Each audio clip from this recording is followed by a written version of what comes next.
வாஸ்து ரீதியா நம்ம சிருஷ்டி ஒளியில நிறைய ப்ராடக்ட் பார்த்துட்டு இருக்கோம். அந்த வகையில இப்ப பார்க்க போறது தவளை மேல இருக்கக்கூடிய குபேரர்.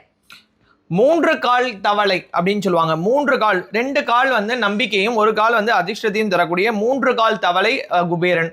இந்த தவளை குபேரன் வந்து பாத்தீங்கன்னா நம்ம வீட்டுக்குள்ள பார்த்த மாதிரி வைக்கணும். நம்ம வீடை பார்த்த மாதிரி, அதாவது குபேரன் தவளையில தாவி தாவி வரக்கூடிய ஒரு ஐதீகம் உண்டு. ஸோ இந்த தவளை வந்து நார்மலா இல்லை. உங்களுக்கு பாத்தீங்கன்னா தெரியும், வாயில வந்து அந்த அதிர்ஷ்ட காயினும், அதோட உடல் பகுதியில் வந்து பாத்தீங்கன்னா உங்களுக்கு முழுக்க முழுக்க காயின்களும் செல்வங்களும் இருக்கிற மாதிரியே இருக்கும். ஸோ இந்த இதுல என்ன ஐதீகம் அப்படின்னு நீங்க பாத்தீங்கன்னா, குபேரன் வந்து பாத்தீங்கன்னா இலங்கையை ஆட்சி புரியும் போது தங்க குளம், தங்க தாமரை இந்த மாதிரி விஷயங்கள் வச்சுன்னா அந்த தங்க குளத்துல இருந்த தங்க தவளைன்னு சொல்லுவாங்க. ஸோ செல்வத்தை வாரி வழங்கக்கூடிய, வாஸ்து குறைகளை போக்கக்கூடிய அதிர்ஷ்ட தவளை குபேரன். நீங்க வீட்டை உள்ள பார்த்த மாதிரி வச்சீங்கன்னா உங்க வீட்டுக்கு செல்வங்கள் தாவி தாவி வரும்ன்றது ஐதீகம். இந்த அதிர்ஷ்ட தவளை குபேரர் உங்க இல்லத்துக்கு தாவி தாவி வரணும் அப்படின்னு நீங்க நினைச்சீங்கன்னா வீடியோல தெரியுற நம்பருக்கு கால் பண்ணி ஆர்டர் பண்ணி உடனே வாங்கிக்கோங்க. இதனுடைய விலை 740 ரூபாய்.